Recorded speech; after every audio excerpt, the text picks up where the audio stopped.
Assalamualaikum warahmatullahi wabarakatuh. Waalaikumsalam warahmatullahi wabarakatuh. Selamat siang teman-teman semua. Siang. Selamat pagi. Pagi. Luar biasa sekali. Nah, sebelum mulai, ini jam rawan ya. Sebelum mulai saya punya tepuk semangat. Kalau kita biasanya tepuk semangat, prok, semangat. Nah, kalau ini ditambahin, tepuk semangat, dang, prok, dung, prok, ding, prok, dang, dung, ding, prok, se, aha, ya, coba, bisa. Baru semangat terakhirnya, bisa ya. Kalau ini cewek-cewek semua, Ya. oke siap, tepuk semangat, Dang. Dung. Ding. Dang. Dung. Ding. se,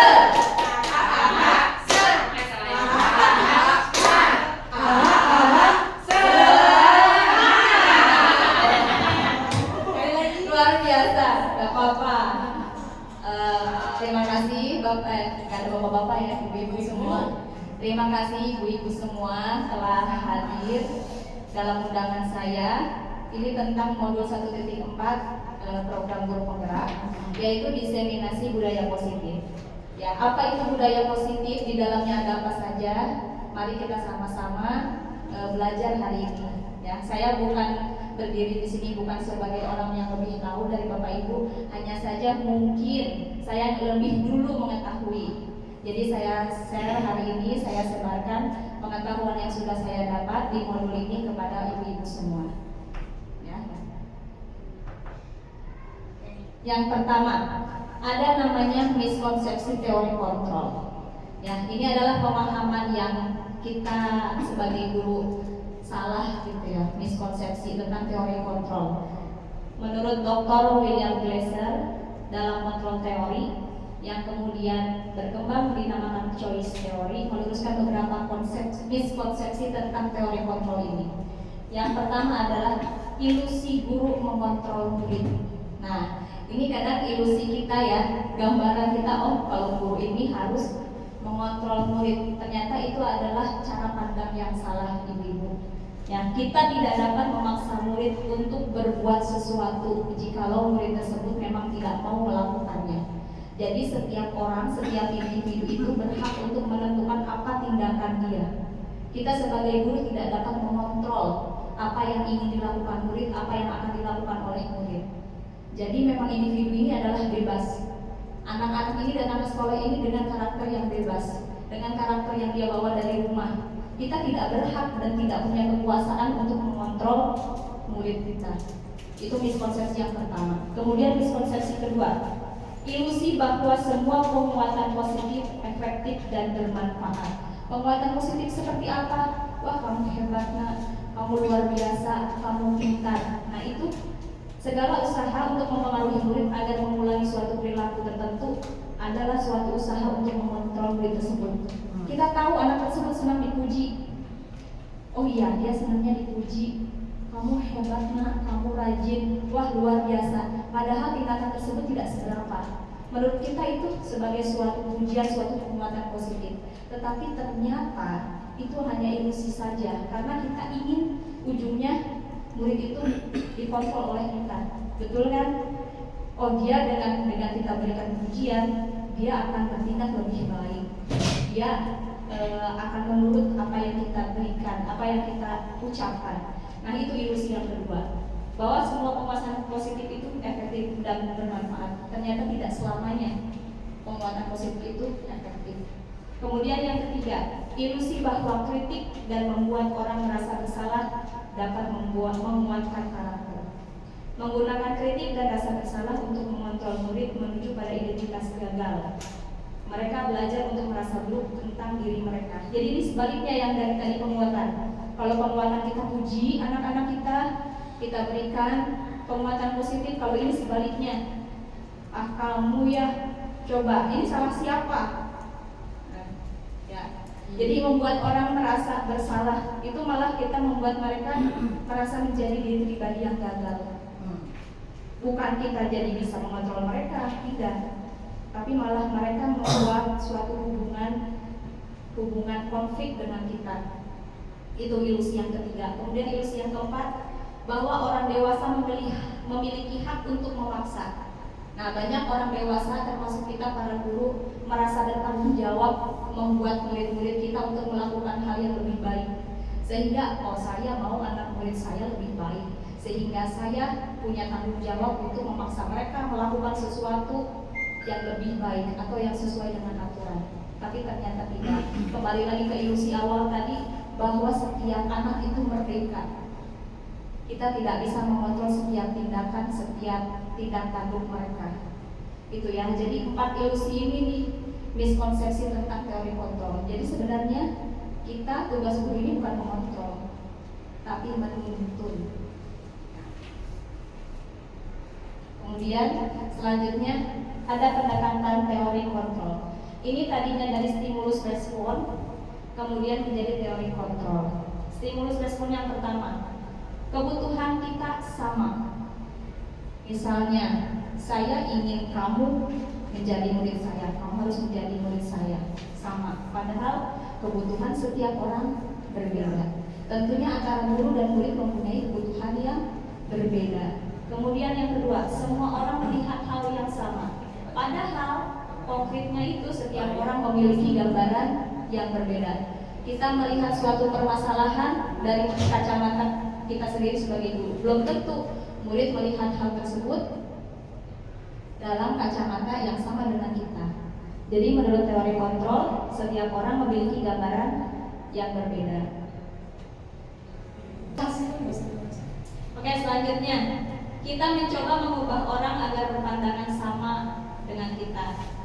Nah, daripada kita mengubah orang, lebih baik kita berusaha memahami pandangan orang lain, ya kan? Karena tadi teori kontrol tadi yang miskonsepsi, kita tidak bisa mengubah perilaku, tidak bisa mengubah tindakan. Jadi daripada mengubah anak itu berpandangan sama seperti kita atau orang lain, mending kita berusaha memahami. Kemudian perilaku buruk dilihat sebagai suatu kesalahan. Ya, kita anak murid kita melakukan suatu kesalahan, tiap hari ada aja tingkahnya. Padahal setiap tindakan itu memiliki tujuan. Nah, nanti kita bicara bareng-bareng, kenapa sih anak murid kok tiap hari kerjanya begini mulu? Kok tiap hari ini? Nanti ternyata ada sesuatu di balik hal itu. Kemudian orang lain bisa mengontrol saya. Orang lain bisa mengontrol saya. Saya dikontrol oleh kepala sekolah misalnya. Oh, tidak bisa. Hanya diri kita sendiri yang bisa mengontrol diri kita. Kemudian saya bisa mengontrol orang lain. Kita bisa mengontrol murid tadi. Oh, tidak bisa juga. Anda tidak bisa mengontrol orang lain. Ya, siapa Anda kan? Siapa Anda kontrol saya? Nah, kan gitu kan? Benar, siapa Anda kontrol saya? Nah, kita juga sama. Kita tidak bisa mengontrol orang lain. Kemudian pemaksaan ada pada saat rujukan gagal. Udah dibujuk biar sekolah mulu gitu, biar sekolah, biar rajin, ya udah dipaksa aja. Oh, tidak bisa, tetapi harus ada kolaborasi dan konsensus menciptakan pilihan-pilihan baru. Harus ada kolaborasi antara kita dan orang tua dan pihak sekolah. Ya, kemudian terakhir, model berpikir menang kalah. Ya kan biasanya kita kalau udah bisa nunjukin anak, oh gua menang nih sebagai guru. Nah, tidak bisa, tapi berpikirnya menang dan menang. Di satu sisi kita senang anak murid kita rajin, di satu sisi anak juga senang punya guru yang bisa diajak kerjasama. Jadi tidak ada teori menang kalah. Ya, win-win solution, betul bahasa Inggrisnya tuh. Ya itu menurut teori kontrol yang pertama. Selanjutnya ada apa lagi di budaya positif ini? Makna disiplin. Nah, sebelum baca yang panjang ini, sebelumnya Bapak Ibu kalau ingat kata disiplin yang dipikirkan apa? Teratur, tertib, waktu, tertib. Terus udah ya, tepat waktu, tertib, teratur, pasti begitu kan? Oh, disiplin itu tepat waktu, teratur, tertib. Ternyata kita selama ini memaknai hal itu kurang tepat. Ya, kurang tepat. Kenapa? Ini menurut Ki Hajar Dewantara sendiri nih. Disiplin itu bersifat self disiplin. Kita sendiri yang mewajibkan kita dengan sekeras-kerasnya. Tetapi itu sama saja. Sebab jikalau kita tidak cara melakukan self disiplin, wajiblah penguasa lain mendisiplinkan diri kita. Dan peraturan demikian itulah harus ada di dalam suasana yang merdeka. Jadi di mana ada kemerdekaan, di situ ada disiplin. Jadi disiplin itu adanya di dalam diri sendiri, ibu-ibu. Ya, bukan. Nah, tapi kalau diri kita hubungannya dengan self disiplin, disiplin diri. Kalau diri kita tidak bisa disiplin dengan diri sendiri, baru kita butuh pihak lain. Tapi kita tidak jadi merdeka, ya kan? Karena kita masih dipengaruhi orang lain.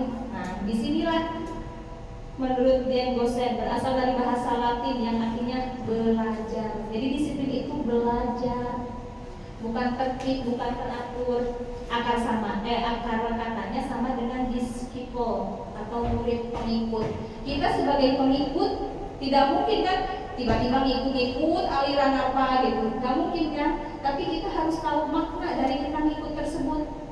Nah begitu, jadi orang yang disiplin itu dari dalam dirinya sudah tahu, oh saya akan menjadi orang seperti ini, jadi saya harus berbuat seperti ini. Nah itu makna disiplin. Kalau belum ada hal seperti itu di dalam diri kita, di dalam diri murid, berarti dia bukan disiplin, belum sampai disiplin. Jadi belajar, ya bukan teratur, tertib, taat aturan, ya. Dia itu belajar. Jadi disiplin itu belajar, murid itu mengikuti. Nah inilah tugas kita agar menimbulkan rasa disiplin diri dalam murid. Selanjutnya, nah disiplin positif. Apa hubungannya dengan disiplin positif? Disiplin positif adalah suatu pendekatan untuk menerapkan disiplin dari dalam diri anak tanpa hukuman dan hadiah. Tujuan dari disiplin positif adalah menanamkan motivasi pada murid untuk menjadi orang yang mereka inginkan dan menghargai diri sendiri dengan nilai-nilai yang mereka percaya. Jadi kalau seseorang sudah menerapkan disiplin dalam dirinya, dia tidak perlu lagi hukuman, tidak perlu lagi hadiah. Kalau anak murid kita takutnya biasanya hukuman ya.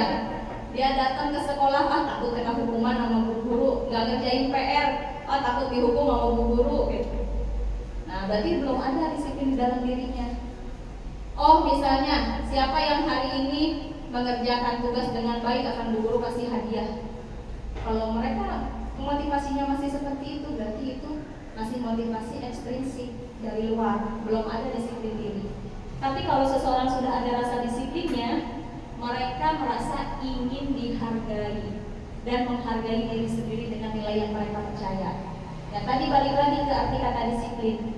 Ya, mereka akan mencari cara bagaimana saya menemukan jati diri, bagaimana saya menemukan nilai-nilai pada diri saya sendiri. Itu disiplin positif. Nah, kita budaya positif ini di sekolah banyak sekali ingin apa? Ingin menumbuhkan rasa itu, rasa di dalam diri anak-anak, motivasi intrinsik, motivasi dari dirinya. Memang tidak mudah ya, tidak mudah kan? Anak rajin ngerjain PR, rajin sekolah, menghormati guru, itu kan budaya positif. Tapi muncul dari dalam diri, mudah atau tidak? Susah, ya susah. Tapi kita harus yakin kita bisa. Nah, cara-caranya apa? Nanti dijelaskan cara-cara untuk disiplin positif. Nah, ada teori motivasi. Seseorang melakukan tindakan atau manusia melakukan tindakan itu didasari 3. Yang pertama, menghindari hukuman. Ya atau tidak? Kita masuk setengah 7 kurang. Agar agar gaji kita, TKD kita tidak dipotong. Betul apa tidak? Jadi untuk menghindari hukuman. Nah, itu yang pertama. Manusia bertindak atas motivasi itu. Yang kedua, manusia ingin mendapat penghargaan. Betul apa tidak? Betul. Ya, kalau rajin nanti dikasih logam, dikasih LM sama bapak kepala sekolah. Betul apa tidak tuh? Ya betul. Terakhir, nah, ini yang terakhir, yang memang tahapan yang selanjutnya, Ya. menjadi Diri diri sendiri. Mau Nggak ada susah. hadiah kek, mau dihukum kek, bodo amat. Yang penting saya percaya kalau saya masuk tepat waktu, saya sudah menjadi diri saya sendiri. Saya menghargai waktu saya sendiri. Saya menghargai diri saya. Saya ingin menjadi contoh bagi murid-murid saya. Ya, itu motivasi dari dalam diri yang paling. Kenapa disimpan paling ujung? Ya seperti level keimanan seseorang lah ya. Tahap yang sulit. Tahap, nah itu yang pertama, boleh kan? Boleh nggak ini semua dijadikan motivasi kita? Boleh. Boleh. Boleh nggak kita sholat karena takut neraka? Boleh. Boleh. Boleh nggak kita sholat karena inginkan surga? Boleh. Nah, level terakhir apa Mulia? Ya, menjadi diri sendiri. Ya, menjadi Diri Ya, awalnya diri sendiri dipaksa, menjadi- lama-lama jadi kebiasaan. katanya lama-lama menjadi biasa. Ya, menjadi manusia yang bertakwa itu kan boleh, ini semua boleh dilakukan. Ya, boleh semua dilakukan karena itu merupakan motivasi dari eksternal karena ingin dapat hadiah atau takut hukuman, motivasi internal boleh, tapi yang paling baik memang menjadi diri sendiri itu. Ya betul. Nah, hukuman dan konsekuensi apakah sama? Bapak Ibu pernah dengar hukuman? Beda. Nah, beda ya? Nah, udah tahu beda. Bedanya apa? Bedanya apa? Hukuman itu Hukuman memberi efek jerah. akibat. Kalau konsekuensi itu seperti janji. Ya, Akibat. betul Bapak Ibu. Hukuman itu bersifat tiba-tiba dan tidak terencana. Wah, kamu hari ini bandel banget, berdiri di depan kelas. Terencana tidak? Tidak kan? Tiba-tiba. Bersifat satu arah di sini hanya dari guru ke murid. Gak ada kita nanya, coba kita mau menghukum anak diajak diskusi dulu nggak? Kamu hukumannya mau apa? Ya kan, enggak kan? Nah, jadi bersifatnya satu arah. Kemudian menyakitkan bagi murid. Hukuman verbal, hukuman psikis, hukuman fisik itu sangat menyakitkan bagi murid. Kemudian berupa fisik atau psikis. Kalau fisik, insya Allah di sekolah kita nggak ada ya. Dan gampar. Ya nggak boleh, betul. Psikis yang menyakitkan, kata-kata keluar. Kadang ya kan kadang kita, saya sendiri pun kadang ngasuhin keceplosan, astagfirullahaladzim. Padahal nggak boleh ya. Nah itu hukuman. Murid merasa terpaksa mematuhi aturan. Ya, merasa terpaksa dia orang dihukum. Ya kan? Nah kalau konsekuensi bersifat terencana dan sudah disepakati. Betul tadi kata Bu Lenli, ada perjanjian dulu. Oke nak, kita membuat misalkan kesepakatan kelas dengan kelas, konsekuensinya beserta konsekuensinya. Nah ini yang saya kadang lupakan waktu membuat keyakinan kelas. Ya, Bapak Ibu sudah pernah membuat kesepakatan kelas? Ya. Ada konsekuensinya? Ya. Ada, berarti saya belum. Nah, saya ini malah lupa konsekuensinya. Dan sebaiknya ditulis, dipampang juga. Dipampang tidak? Nah, itu harusnya memang ditulis. Jadi setiap anak itu mengingat. Bersifat satu arah namun murid sudah mengetahui. Dari kita wacananya. Oke, konsekuensinya kalau kamu terlambat 10 menit apa yang akan dilakukan?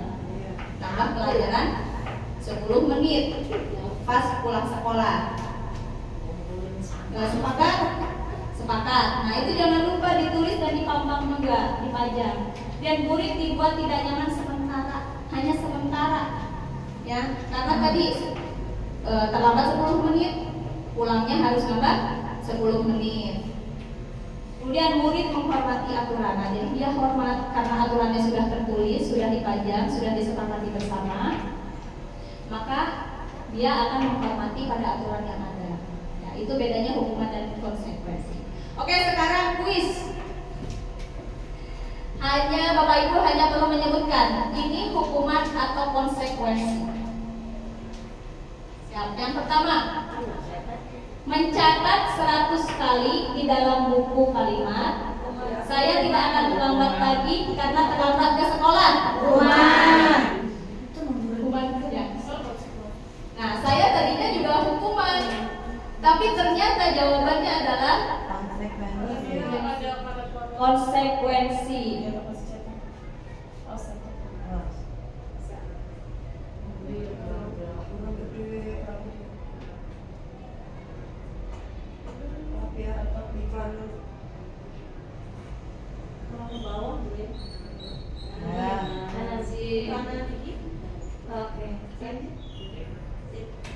Oke. Maaf ya tulisannya getar-getar. Ya, kenapa konsekuensi? Nah, Bu Zuh yang sendiri menjawab konsekuensi kenapa? Karena di situ udah terdapat alasannya dia terlambat sekolah udah ketahuan. Jadi Iya. mungkin udah ada perjanjiannya. Ya, karena udah ada perjanjiannya misalnya. Terus ini tidak bersifat hukuman fisik dan psikis, ya. Hanya 100 kali di dalam buku kalimat. Tadinya saya juga jawab hukuman, ya kan? Hukuman kan gak ada hukumannya, tapi ini kan tidak bersifat fisik dan psikis, tidak ada yang menyakitkan. Berarti memang perjanjiannya mungkin kalau terlambat dia harus nulis karena mengganti. Ya, misalnya mengganti dia 10 menit terlambat ke sekolah.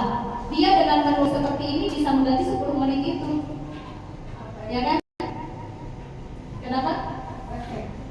Efektif. Nah, itu kalau efektif tidaknya nanti kita bahas karena selain hukuman dan konsekuensi ada hal lain yang lebih baik daripada ini. Ya. Oke, nah ini yang kedua lebih mudah. Lari mengelilingi lapangan basket 2 kali karena terlambat hadir di sekolah. Ya. Ya, betul hukuman. Yang ketiga, membersihkan coretan yang dibuatnya di meja tulis. Konsekuensi. Ya, pinter. Ini udah nggak usah belajar lagi kayaknya. Mantap nih nyampein. Murid diminta push up 15 kali. Betul. Siapa sih? Pinter. Menggantikan tugas teman yang telah dicoret-coret. Konsekuensi. Dapat 100 kayaknya. Mantap. Lagi. Berjemur di lapangan basket pukul 12 siang tanpa ngobrol. Jemur. Coba, siapa yang hukuman? Jemur bapak sih soalnya buat Berjemur di lapangan basket jam 12 siang tanpa ngobrol. Ada yang hukuman? Siapa yang konsekuensi? Ayo bingung. Siapa yang bingung? Ya, hukuman. Karena apa? Gak ada relasinya. Karena dia ngobrol di kelas. Ngobrol dengan temennya, disuruh dijemur. Ya kan gak ada hubungannya. Lagi ya. Jadi jago nih. Iya jadi pinter loh nih. Berdiri di depan kelas sambil mengangkat kaki 1. Oh, ini mah udah jelas. Kemudian yang kedua, membersihkan tumpahan air di meja agar tersenggol. Membersihkan kulit.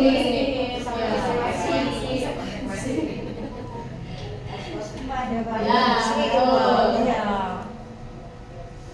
Nah, gampang ini. Kehilangan 10 menit jam istirahat untuk mengerjakan tugas karena terlambat datang. Konsekuensi. Nah, udah pinter lah. Bisa CGP kalau angkatan selanjutnya. Oke, nah tari mengelilingi lapangan basket 2 kali karena terlambat 10 menit untuk pelajaran PJOK.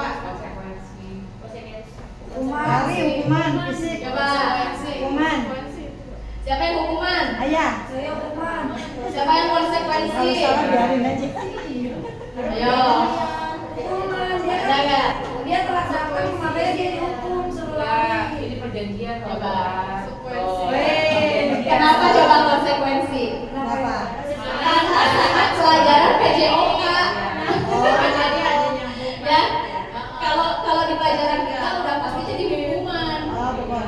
Karena kan ini pelajaran PJOK. ya boleh dia lari. Nah ini juga saya jawabannya pertama kali salah ini. Ya lagi membersihkan meja sekolah. Nah, ini udah jelas. Bapak Ibu pernah nggak? Ingat nggak ya? Gurunya diomelin. Iya betul. Terakhir, murid diminta bertelanjang kaki sepanjang hari. Kuman. Nah, udah jelas itu ya. Oke, tepuk tangan buat semuanya. Tapi murid kita kalau telanjang kaki seneng. Jadi, Iya. anak orang baru malah seneng ya disuruh telanjang kaki. Orang dari disuruh aja. Oke, Oke, Bapak Ibu. Nah, pernah dengar ini yang bikin saya baca tentang dihukum oleh penghargaan. Pernah dengar nggak? Enggak. Ternyata penghargaan tidak selamanya baik, ibu-ibu. Ya, ini hukuman tadi masih seperti tadi isinya, bersifat tiba-tiba, bersifat satu arah, menyakitkan, berupa fisik atau psikis, kemudian murid merasa berpasak. Tapi ternyata murid kita juga bisa dihukum oleh penghargaan. Kenapa? Satu, bersifat efektif namun dalam jangka pendek. Kata tadi, seperti saya tadi bilang di awal, kamu baik, kamu cerdas, kamu ini dikasih hadiah, reward dan lain sebagainya. Tapi ternyata tidak efektif selamanya. Betul kan? Nah, betul katanya. Ya, kejadian ya Miss ya. Hanya dalam jangka waktu pendek saja dia akan mematuhi aturan yang kita buat. Kemudian yang kedua, membuat iri orang lain. Betul kan? Ya. Yang dapat yang pintar Iya, aja. betul. Sedangkan yang kurang, ya, nggak pernah. Ya, nggak pernah kan? Nggak pernah. Orang lain merasa iri dong. Murid yang lain, kok dia mulus sih? Ah, ya udahlah. Suruh belajar. Nah itu harusnya orang yang merasa termotivasi begitu, tapi ternyata tidak. Di sisi lain mereka merasa iri. Kemudian yang ketiga, dapat mengurangi ketepatan jawaban. Karena kita mikirnya hadiah, jadi kita mikirnya nggak jernih gitu. Ya, jadi saat anak murid mikirnya cuma penghargaan, itu bisa mengurangi ketepatan dia. Tapi kalau misalnya murid kita misalnya, oh kita tidak terbiasa dengan hadiah, biasa aja, kalau kuis aja gitu, nggak ada kasih reward atau apa, itu mereka akan senantiasa berusaha untuk menjawab pertanyaan kita dengan baik. Tapi kalau ada terus reward, mereka malah mikirnya hadiahnya ini, ada jadi ceroboh mereka, ya kan? Kemudian dapat menurunkan kualitas seseorang. Si Mawar tadi misalnya, karena sering ikut-ikutan lomba, kesana kesini, wah, dapat penghargaan. Suatu hari dia pasti kualitasnya turun. Ya, karena apa? Karena itu penghargaan itu menurunkan kualitas seseorang. Sebut saja di Mawar. Ya, gitu. Kemudian atau paling tidak dengan teman-teman yang mempengaruhi kualitas temannya. Kalau temannya tidak termotivasi, tidak ingin menjadi yang lebih baik, itu pasti dia turun. Apa aja lah, kerja asal aja ngerjain, toh yang pasti menang dia dulu. Ya kan? Ya kan, toh yang pasti menang dia. Ya udah. Nah, gabung juga mematikan kreativitas seseorang. Ya kan, temennya yang selalu menang, yang selalu beri penghargaan, ya udahlah. Paling dia juga. Ya paling dia juga apa adanya aja ngerjainnya, gak usah terlalu ini. Nah, jadi akan mematikan kreativitas seseorang. Kemudian penghargaan itu menghukum. Yang menghukum tadi karena dia terlalu sering mendapat penghargaan, suatu saat dia akan merasa, oh saya harus ngapain lagi ya, nggak tahu kemana, nggak tahu arahnya. Nah, kecuali ada juga terakhir motivasi dari dalam diri. Bisa jadi penghargaan itu memotivasi seseorang untuk menjadi lebih baik. Tapi dari kesemua ini banyak negatifnya atau banyak positifnya? Banyak negatifnya kan. Nah ini ternyata ibu-ibu, penghargaan itu tidak selamanya bagus. Karena dari materi yang saya baca hanya satu positifnya dibandingkan negatif yang lain. Jadi bunyi artikelnya ini, bunyi modulnya ini dihukum oleh penghargaan. Kita bukan dihukum oleh hukuman, bukan dihukum oleh konsekuensi, bukan dihukum oleh penghargaan. Penghargaan yang kita ibaratkan, wah ini memang untuk reward dia, ternyata seseorang yang lain atau bahkan orang temannya sendiri yang dapat penghargaan bisa terhukum. Ya. Jadi blunder. Jadi blunder ya, betul. Nah, ini nanti ada hubungannya dengan tindakan seseorang. Kebutuhan dasar manusia. Ada berapa Bapak Ibu? 5. Ada 5. Setiap manusia pasti butuh ini. Yang pertama kebutuhan bertahan hidup. Betul apa salah? Kebutuhan apa saja? Makan, minum, pakaian, Jajan. rumah, jajan. Ya, Sandal, benar. tangan. Itu kebutuhan bertahan hidup. Ya. Setiap manusia pasti butuh ini kan. Boro-boro manusia, hewan, tumbuhan juga pasti butuh. Yang kedua, kasih sayang dan rasa diterima. Siapa yang butuh kasih sayang? Betul, rasa diterima. Ya kan eksistensi ya. Ya. Kita nggak mau kan diabaikan saja di dunia ini, walaupun hanya sebutiran debu gitu. Ya, nggak pengen kan? Tapi kita sebagai manusia ingin dong dihargai, ingin diakui, betul? Mendapat kasih sayang dari sesama teman, dari pasangan kita, keluarga. Nah, ini pasti semua orang butuh. Kemudian yang ketiga, penguasaan. Tidak dapat disangkal, kita juga butuh berkuasa. Berkuasa pada apa? Pada diri kita sendiri. Kadang kita berkuasa kekuatan untuk mencapai sesuatu, menjadi kompeten dan terampil. Kita di sekolah tidak mau dong disebut guru yang tidak bisa ngapa-ngapain. Ya, kita ingin jadi terampil kan? Kita ingin karena tadi ingin diakui, oke. Saya ingin belajar, saya ingin ikut CGP. Ya. Biar kita berkuasa, bukan berkuasa atas diri orang lain, bukan. Tapi kita menjadi terampil untuk diri kita sendiri. Kemudian keempat, kebebasan. Manusia itu tadi menurut teori kontrol itu adalah manusia, setiap orang itu merasa merdeka, merasa bebas. Pengen dikekang atau pengen dibebasin? Bebas menjadi diri sendiri. Oh, bebas menjadi diri sendiri. Nah, kebutuhan dan akan kemandirian, ekonomi, memiliki pilihan dan mampu mengendalikan arah hidup seseorang. Ya, mandiri, bisa ngapa-ngapain sendiri, bisa milih sendiri. Pengen ini, aku mau ini, aku mau itu, aku mau bertindak ini, bertindak itu. Setiap manusia pasti butuh kebebasan. Kemudian terakhir, kesenangan. Siapa yang butuh senang-senang? Harus ya, harus seimbang ya kan? Iya. Kebutuhan untuk mencari kesenangan, bermain dan tertawa. Nah, dia senang. Nah, ini adalah 5 kebutuhan dasar manusia ini. Jika tidak terpenuhi, maka seorang manusia cenderung akan melakukan kesalahan, bahkan tindakan kriminal. Ya. Oke, sekarang posisi kontrol guru. Ada 5 juga, Bapak Ibu. Nah, ini sebagai cerminan buat kita ya. Posisinya di mana nih kita? Yang pertama, penghukum. Seorang penghukum bisa menggunakan hukuman fisik atau verbal. Ya, mukulnya verbal. Kamu ya. Kayaknya semua deh. Ya, kamu ya. Salah, udah tahu salah, masih aja dilakuin. Tahu nggak kamu aturan ini sekolah ini? Blablabla. Itu penghukum. Kemudian yang kedua, membuat rasa bersalah. Membuat orang lain merasa tidak nyaman atau rendah diri. Kadang-kadang. Iya. Coba besok gitu-gitu lagi. Itu membuat rasa bersalah.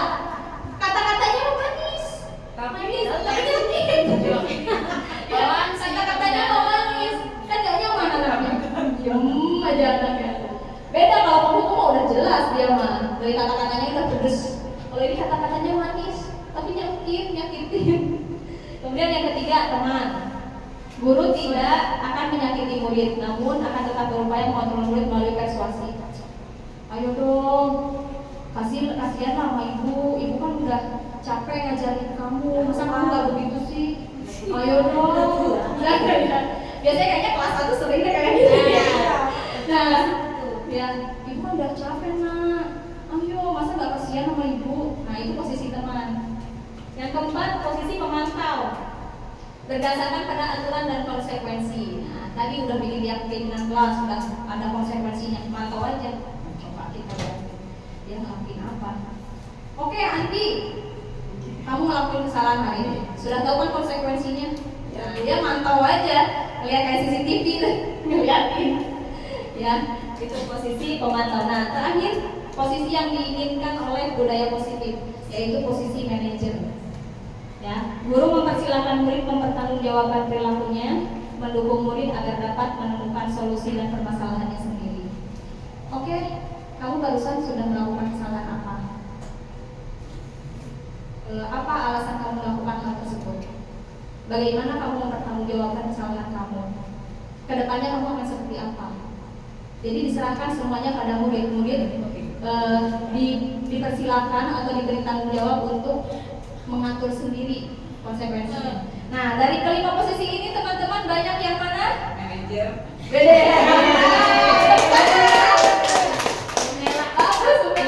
Manajer, ya. Gak apa-apa kita bertahap ya. Sekarang kan udah tahu posisinya. Kalau misalnya masih di posisi ini, saya juga masih di posisi ini atau ini nih. Gak apa-apa, tapi kan kita udah tahu posisi saya sebenarnya harus sebagai manajer. Lah seolah-olah kita namanya manajer di tim di tim bola misalnya. Konsekuensinya apa? Kamu datang terlambat. Ini Pak, begini-begini. Terus kedepannya kamu pengen gimana? Kamu kedepannya akan seperti apa? Akan menjadi orang yang seperti apa? Inginnya kamu seperti apa? Jadi diserahkan semuanya kepada siswa. Itu yang diinginkan oleh budaya positif. Nah, keyakinan kelas. Siapa tadi yang sudah buat keyakinan kelas? Sudah semua ya? Sudah semua ya kita. Nah, keyakinan kelas adalah nilai-nilai kebajikan universal yang disepakati secara tersirat dan tersurat, lepas dari latar belakang suku, negara, bahasa maupun agama murid-murid di kelas. Keyakinan kelas harus berpihak pada murid dan dirumuskan bersama murid untuk membangun kemandirian mereka. Mereka perlu mendengarkan dan memahami arti sesungguhnya tentang peraturan-peraturan yang diberikan. Apa nilai-nilai kebajikan di balik peraturan tersebut dan apa tujuan utamanya? Murid-murid ibu-ibu semua di kelas tahu tidak arti dari keyakinan kelas itu sendiri? Sudah paham tidak apa artinya? Misalnya keyakinan kelas nomor 1, coba bisa dicontohkan Bu ini keyakinan kelas di kelas Bu ini 1. Keyakinan itu kan sama kayak kesepakatan. Ya, sama. Jadi apa yang udah disepakati mereka yakini terus dijalankan. Contoh bunyinya yang satu Misalnya aja. satu terlambat, Tidak terlambat datang. Kemudian Datang tepat waktu. datang tepat waktu, terus konsekuensinya apa kalau bisa terlambat. Jadi emang udah gitu ya. Anak-anak sudah paham ya. Arti di belakang kenapa sih harus datang tepat waktu? Mereka paham nggak? Disiplin kan? Disiplin, ya betul. Itu namanya itu nilai kebajikan. Misalnya membuang sampah pada tempatnya. Berarti nilai kebajikan apa yang kita ajarkan pada anak tentang kebersihan. Nah, kayak tadi datang tepat waktu. Berarti nilai apa yang kita ajarkan? Disiplin. Kalau misalnya saling menghargai dan menghormati, nilai apa yang kita ajarkan? Nilai toleransi. Nah, jadi anak itu saat membuat kesepakatan kelas harus sampai pada paham akan nilai-nilai di balik itu. Tidak hanya sebatas dibuat, ditanda tangan, dipajang. Tapi anak itu harus sampai paham kenapa peraturan di kelas kita harus buang sampah pada tempatnya. Oh, ternyata kita sama-sama sedang belajar tentang kebersihan. Itu nilai kebajikan namanya ya, nilai kebajikan. Ada prosedur keyakinan kelas Bapak Ibu. Nanti kita kan akan tahun ajaran baru ya. Ini boleh dilakukan di kelas Bapak Ibu. Yang pertama, mempersilahkan murid-murid di kelas untuk bercurah pendapat tentang peraturan yang perlu disepakati. Biasanya kesepakatan kelas itu kan melalui diskusi. Bapak Ibu pakai apa ininya? Medianya? Apa obrolan aja? Sih obrolan. Obrolan. Kalau nanti kedepannya bisa menggunakan post-it, ya kan? Seperti saya kemarin tuh, ya, bisa ya misalkan, oke nak, hari ini kita akan membuat kesepakatan kelas atau keyakinan kelas. yang kamu inginkan di kelas ini? Apa yang kamu inginkan terjadi di kelas kita ini? Wah, anak-anak suruh tuh satu kata aja nggak apa-apa. Misalnya bersih, ya kan? Mereka kan ingin kelas yang bersih kan? Yang kedua wangi, misalnya ya. Yang ketiga bersih rapi, misalnya. Pokoknya sebutkan satu kertas satu kata lewat post-it. Kalau kelas 1 mungkin bisa ya boleh dibantu gurunya atau secara berkelompok boleh dilakukannya secara berkelompok. Ditulis di post-it. Kemudian yang kedua, mencatat semua masukan-masukan para murid di papan tulis atau di kertas besar. Post-it yang tadi sudah ditulis ditempelkanlah di papan tulis. Ya, kita kan kalau nggak ada papan tulisnya boleh di kertas yang besar, tapi kan mending pakai papan tulis aja ya. Tempelkan semua, ditempelkan. Setelah itu gantilah kalimat-kalimat dalam bentuk negatif menjadi positif. Seperti tadi, tidak datang terlambat. Kalau di dalam keyakinan kelas itu tidak boleh, tapi harus menjadi kalimat positif, ya. Menjadi datang tepat waktu.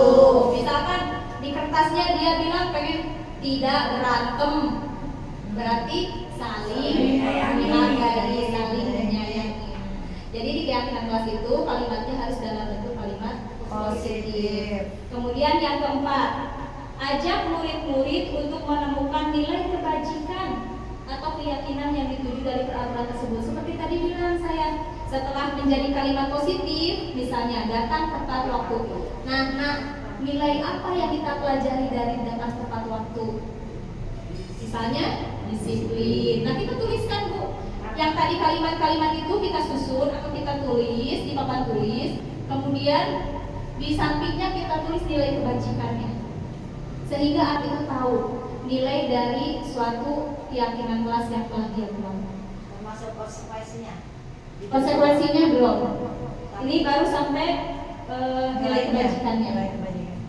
Kemudian yang kelima, tinjau ulang keyakinan kelas secara bersama-sama. Ditinjau ulang kembali keyakinan kelas yang tadi disusun. Jika ada yang ganda, misalnya kemarin itu di kelas saya saling menghormati, yang kedua saling menghargai, kan bisa digabung ya, saling menghormati dan menghargai.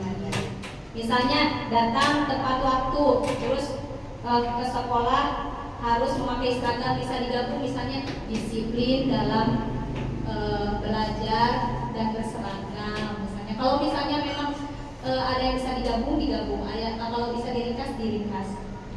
Kemudian menandatangani keyakinan kelas termasuk guru dan semua murid. Bukan hanya muridnya yang tanda tangan, atau kalau kelas 1 bisa dengan cap jari, tapi gurunya juga harus tanda tangan, harus ikut menandatangani keyakinan kelas tersebut. Terakhir, keyakinan kelas diletakkan di dinding kelas di tempat yang mudah dilihat semua warga. Nah, konsekuensinya di sebelah mana? Bapak Ibu, nanti itu ada di pendalaman keyakinan kelas. Jadi setelah keyakinan kelas ini dibuat, ada yang namanya pendalaman. Pendalaman tidak saya bahas hari ini karena materinya memang sangat panjang. Di pendalaman itu ada yang harus dilakukan murid, ada yang tidak boleh dilakukan murid, ada yang harus dilakukan guru, ada yang tidak boleh dilakukan guru. Itu adanya di pendalaman dan termasuk konsekuensi itu ada di pendalaman. Jadi setelah keyakinan kelas ini terwujud. Ya, ada yang sudah 5 mati. Tepuk semangat.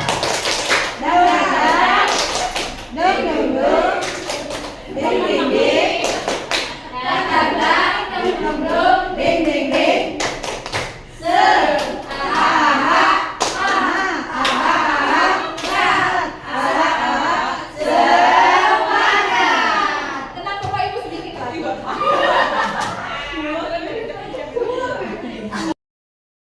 Ini contoh keyakinan kelas. Tidak berangkat tadi malam. Kayaknya begadang ini, begadang koreksi. Ya, nggak apa-apa.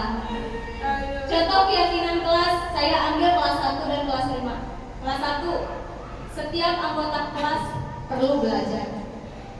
Setiap anggota kelas perlu senang. Setiap anggota kelas perlu melakukan tugas.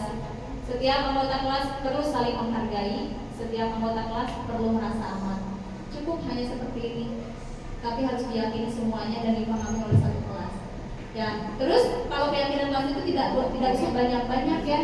Biasanya 4 atau 5 poin itu sudah memenuhi keyakinan kelas. Ini keyakinan kelas 5. Selalu bersikap positif, senantiasa menjadi diri terbaik, percaya dan menghormati orang lain serta barang miliknya, berkomitmen terhadap setiap tugas, senantiasa membantu. Cuma 5 poin aja. Ini bisa nanti kita contoh untuk tahun ajaran baru ya.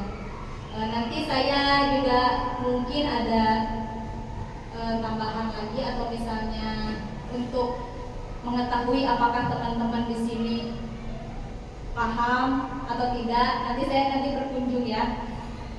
Tahun ajaran baru saya berkunjung ya.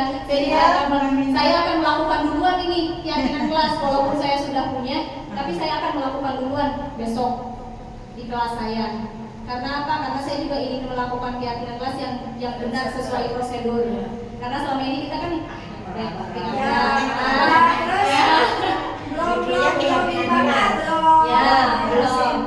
Nanti kan boleh, nanti kalau misalnya yang mau prosedurnya nanti saya share prosedur yang tadi saya paparkan.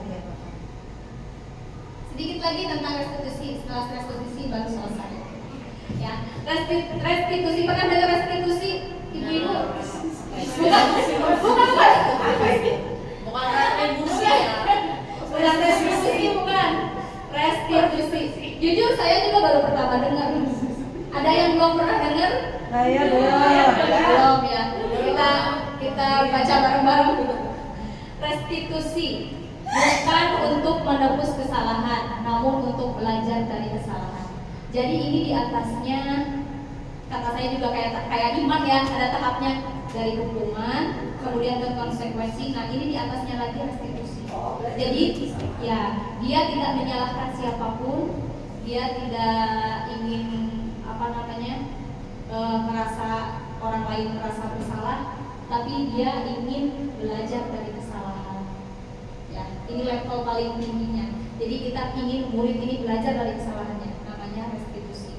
Kemudian yang kedua, restitusi memperbaiki hubungan. Jika tadi hukuman itu membuat hubungan menjadi retak, ya, hukuman itu memperjauh kita dan murid, tapi melalui restitusi dia akan memperbaiki hubungan antara guru dan murid.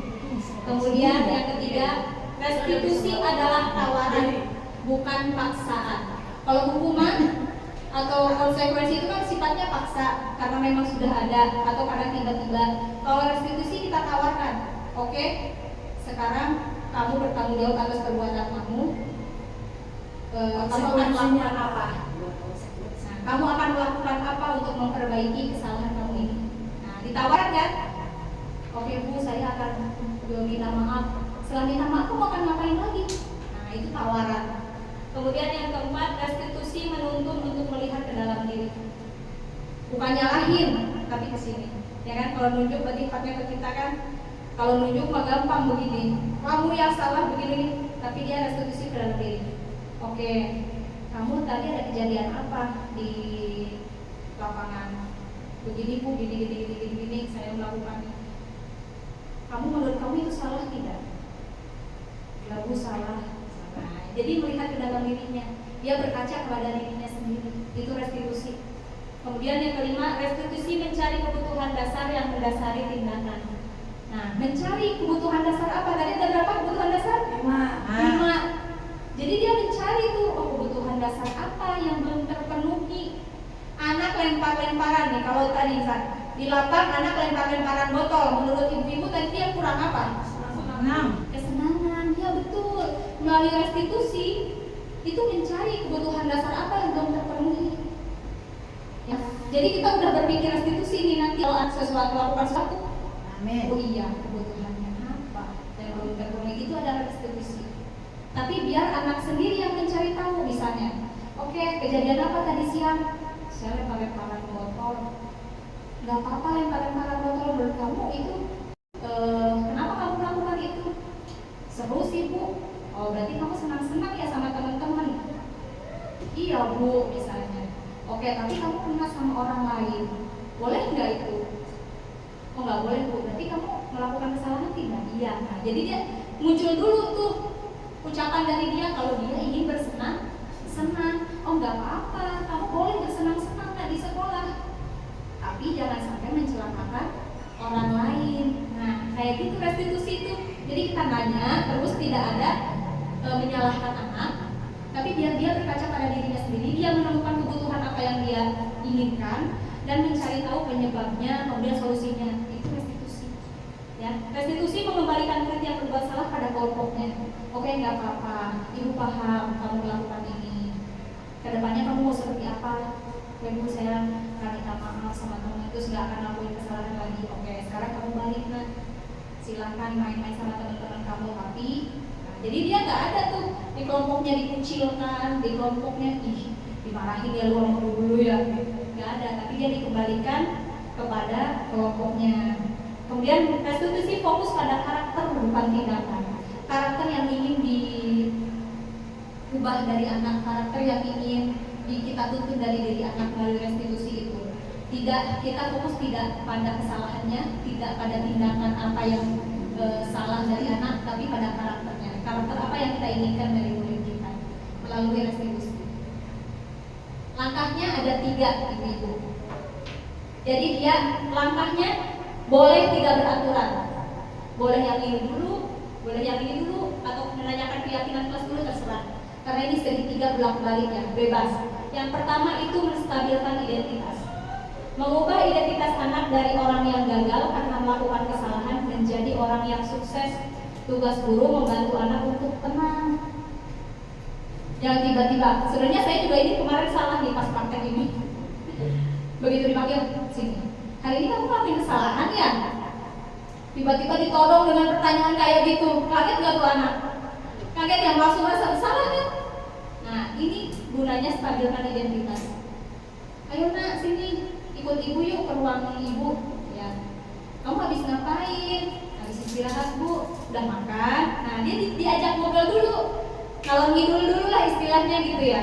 Distabilkan dulu identitasnya, nggak langsung kita todong dengan pertanyaan yang membuat dia merasa bersalah. Nah setelah distabilkan, oh udah makan, oke ibu di sini cuma mau ngobrol aja kok.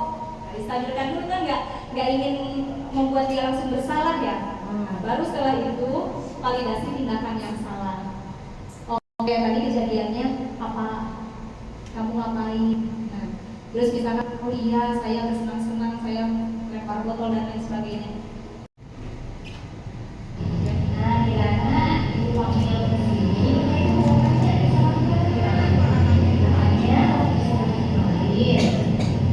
kamu tidak membantu diri ya? Iya Bu. Nah, tadi kejadiannya pas apa? Masih karena ya kamu diri ngapain?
terakhir contoh segitiga restitusi yang saya lakukan, walaupun menurut saya memang kurang ya di awal, mengurangi kestabilan identitas. Nanti karena saya juga masih belajar. Sampai sini ibu-ibu terima kasih. Sekarang saya akan buka sesi pertanyaan. Silakan untuk yang ingin bertanya boleh acungkan tangannya. Baiklah, Bu, sedikit ada yang mau saya pertanyakan tentang disiplin positif ya, pendekatan disiplin positif, suatu pendekatan untuk menerapkan disiplin dalam diri anak. Nah, yang saya mau tanyakan sebenarnya kita sudah melakukan semuanya ya. Langkah praktis atau contoh kegiatan yang Ibu lakukan di sekolah untuk mewujudkan disiplin positif, Bu. Terima kasih. Terima kasih Bu Aminah atas ilmunya. Yang menjadi pertanyaan saya, boleh nggak disiplin positif itu kita terlalu paksakan terhadap siswa? Ya, jadi apa yang tadi telah disampaikan, terus di dalamnya itu ada pemaksaan. Nah, itu aja. Terima kasih. Suami istri bekerja tadi mengenai restitusi, umpamanya kita ini sebagai guru udah ngomong restitusi terhadap anak, udah banyak berbicara, tapi anaknya ternyata masih menyimpan dendam. Itu bagaimana, Bu? Terima kasih. Terima kasih, 3 pertanyaan sudah saya ingat. Yang pertama dari Bu Siti ya. Apa saja langkah praktis yang bisa dilakukan untuk memulai budaya positif ini ya? Kurang lebih seperti itu ya Bu Siti ya. Ya, seperti tadi kita lakukan, kan di dalam budaya positif banyak yang bisa kita lakukan.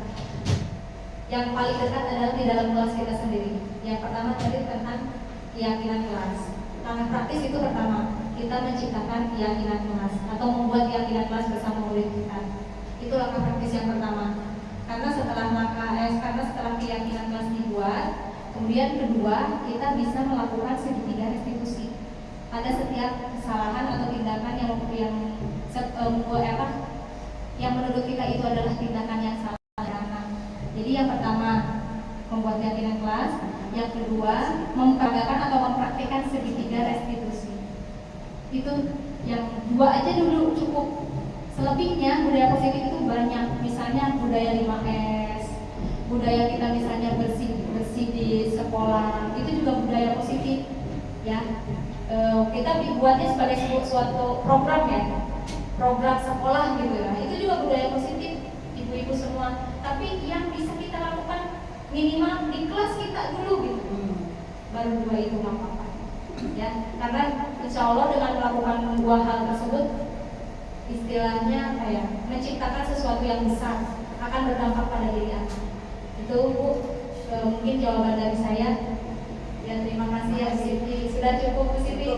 Ya, terima kasih. Kemudian yang selanjutnya pertanyaan dari Bu Rini, bagaimana jika dalam penerapan disiplin positif ini terdapat paksaan? Berarti bukan budaya positif, Bu. Bukan disiplin positif jika masih terdapat pemaksaan. Karena kita ini harus kembali ke restitusi tadi. Kalau di dalam disiplin positif itu, kita memang harus kembali kepada diri anak. Apa yang dibutuhkan anak, apa yang diinginkan anak, kita kembalikan lagi ke anak. Kalau misalnya masih ada paksaan sedikit, mungkin kita bisa mengadopsi konsekuensinya aja. Tapi jangan sampai ada hukuman. Ya, konsekuensi nggak apa-apa kita bertahan. Saya belum bisa Bu Aminah menerapkan budaya positif sepenuhnya. Saya masih ada konsekuensi di kelas saya, tidak apa-apa. Saya hanya melakukan budaya restitusi atau segitiga restitusi 1, 2, 3 kali. Selebihnya kadang saya lupa. Gak apa-apa, kan namanya pembiasaan.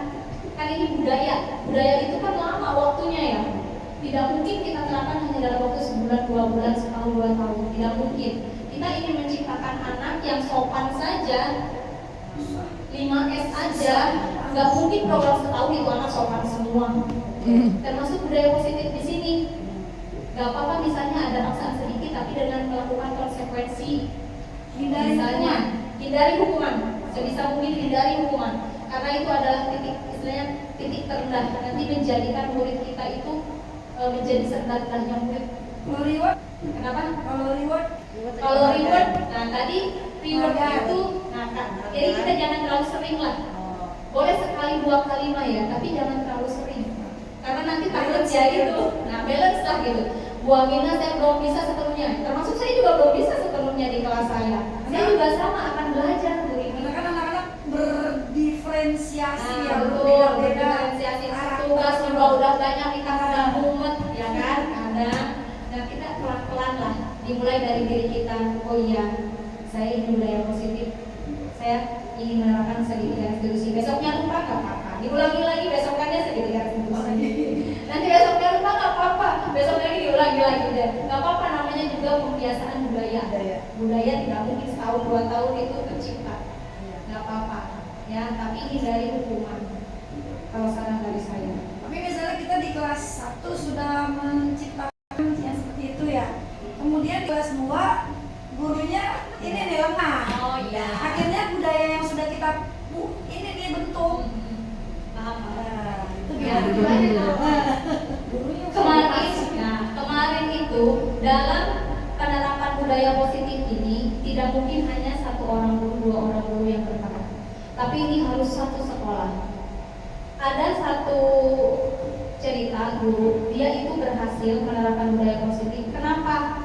Setiap misalnya gini, dia tidak mau masuk kelas kalau anak-anaknya belum teratur, belum duduk tertib, atau kalau ada PR sebelum semua anak di kelas yang ngumpulin PR dia nggak mau masuk. Budaya itu dia terapkan ke guru selanjutnya. Dia bilang ke guru selanjutnya, Bu, anak-anak saya sudah terbiasa dengan begini. Tolong ya Bu, lanjutkan budaya saya. Nah, di kita mungkin di sekolah kita kurang kayak gitunya. Namanya juga di satu sekolah ada kolaborasi ya, ibu-ibu ya. Nah, kita itu kadang kurang. Jadi budaya positif, nah saya udah terbentuk nih anak murid saya, ya udah bagus. Ternyata di kelas selanjutnya gurunya. Nah, berarti kita harus melakukan komunikasi. Ya, karena budaya positif ini bukan hanya 1-2 orang guru, tapi harus satu sekolah melaksanakan itu. Sekarang saya hanya mengundang 10 orang guru. CGP yang lain 10 orang, baru 30. Sedangkan guru kita ada 60 misalnya. Berarti ada yang belum tersentuh, ada yang belum tahu tentang budaya positif ini, ya kan? Nah, tugas ibu-ibu semua nyoleklah temennya. Tadi Bu Amina cerita tentang ini. Gitu. Bolehlah besok-besok kita terapin. Saya udah nerapin ini di kelas dan berhasil. Besok lanjutin ya. Boleh. Jangan sungkan.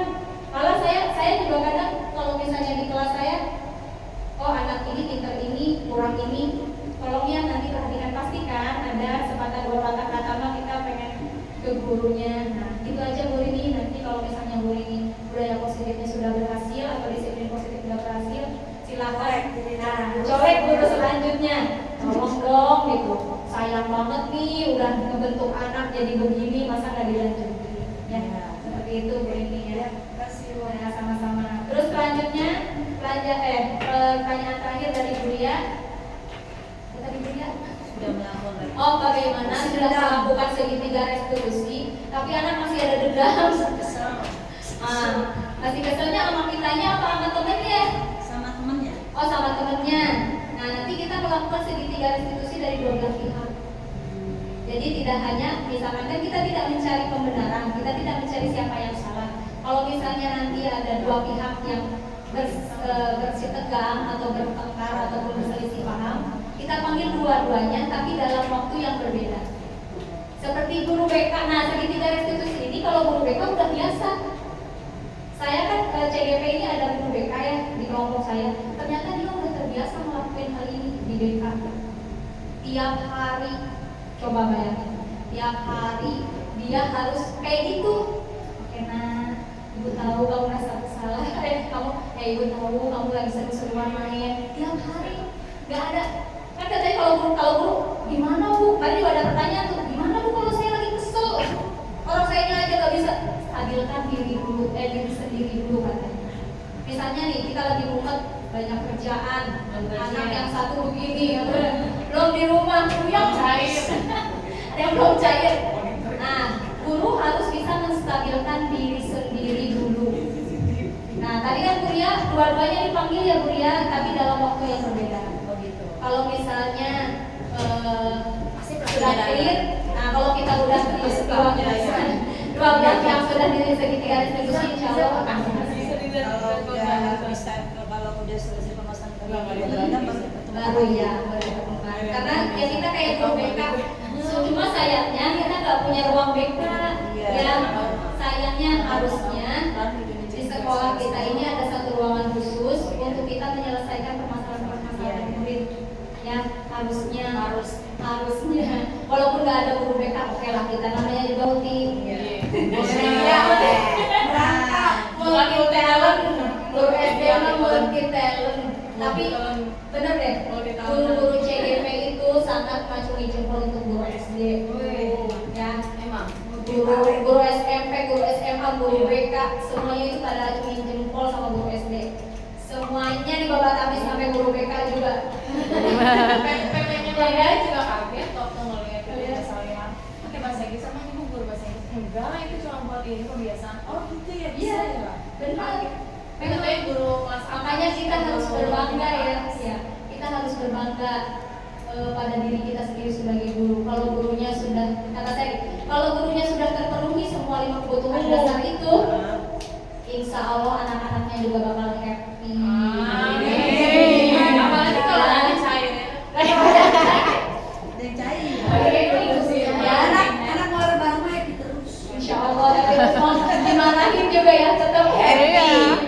Bu, masuk Coba, ke nah, sekarang gini, kan kadang anak kita ngeyel ya, udah kita kerasin, coba kita terapin segitiga restitusi.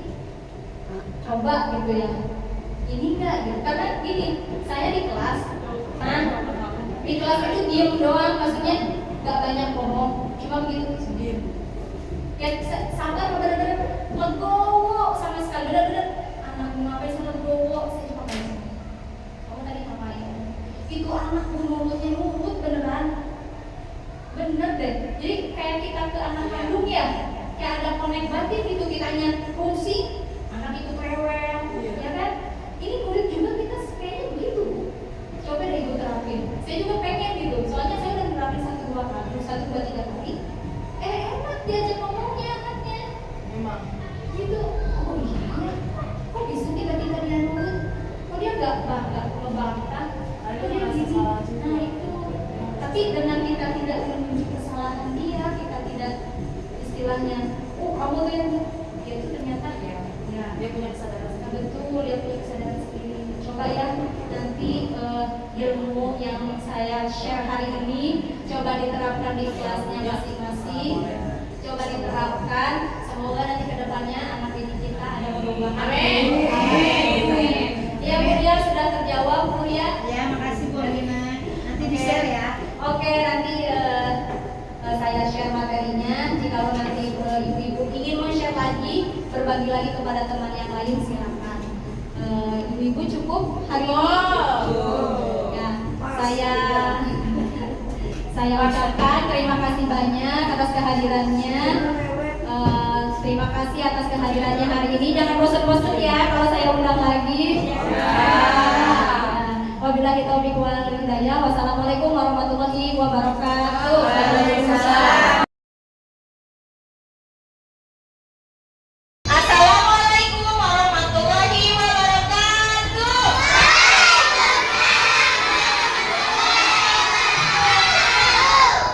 Apa kabar hari ini? Sehat semua? Coba dites. Sudah sarapan?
Pintar.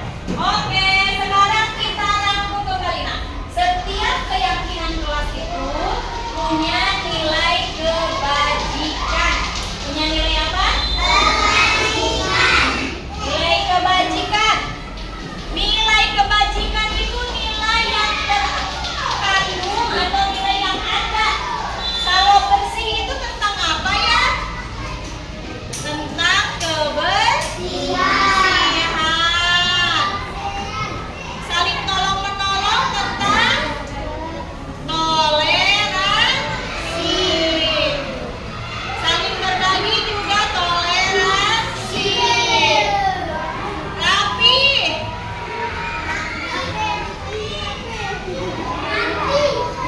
Tentang disiplin. Teman yang baik. Toleransi. Kemudian saling menyayangi juga itu toleransi. Tertib itu tentang disiplin. Senang bahagia. Senang dan bahagia itu happy, kebahagiaan. Coba toleransi juga sama. Ya, jadi nilai yang diyakini kelas kita itu ada 3: kebersihan, toleransi, dan disiplin. Ya, jadi di kelas kita itu harus ada nilai apa? Toleransi. Harus ada nilai kebersihan. Harus ada nilai disiplin. Nah, sekarang semuanya kita rangkum menjadi hanya beberapa. Ya, lihat ibu ya. Kita rangkum, boleh dirangkum tidak? Boleh ya? Boleh. Yang pertama, saling menolong, berbagi. Berbagi itu sama menolong sama enggak? Sama apa tidak? Sama aja. Kan menolong itu berbagi juga. Jadi kita hapus yang saling berbagi. Menolong. Terus saling menyayangi. Kita gabung menjadi satu di sini. Saling menolong dan menyayangi.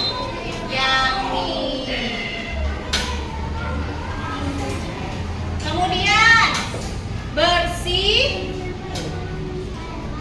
tertib, dan rapi.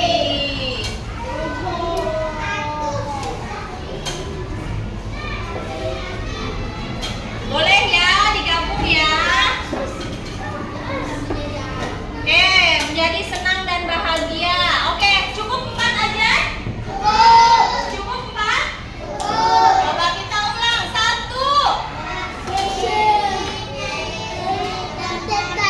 Ulangi. 1. 2. 3. 4.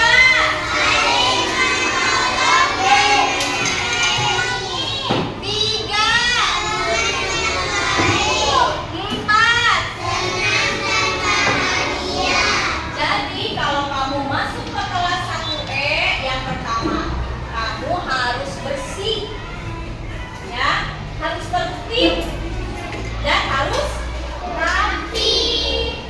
Kalau ada yang tidak melakukan ini, berarti tidak sesuai keyakinan kelas.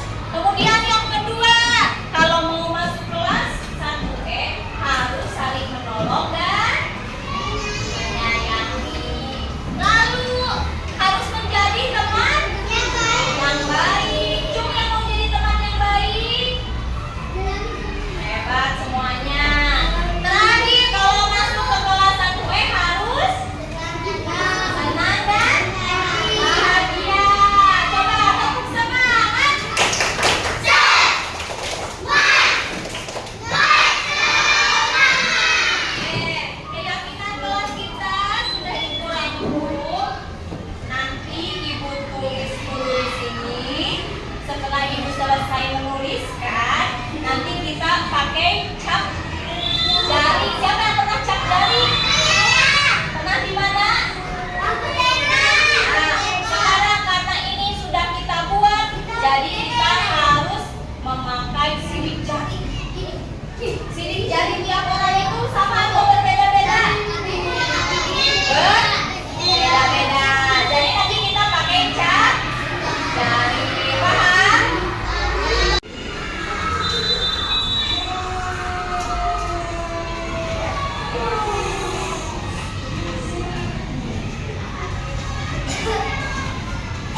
Absen 2.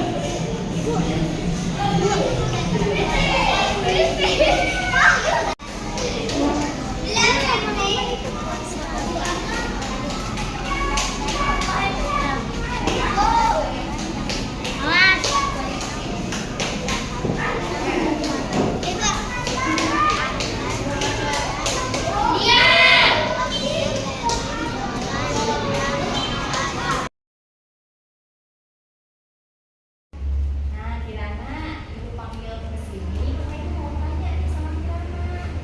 Katanya waktu istirahat kemarin, kamu ngejambak rambut Prilly ya? Iya, Bu. Nah, itu kejadiannya pas kapan? Pas kemarin. Pas istirahat. Ya, kamu sama Prilly lagi ngapain? Lagi main. Terus? Kenapa kamu bisa ngejambak rambut Prilly? Oh, karena dia di luar. Nah, pas main-main itu kamu seru nggak? Pas lagi main-main seru. Tapi pas ngejambak itu sampai nangis nggak?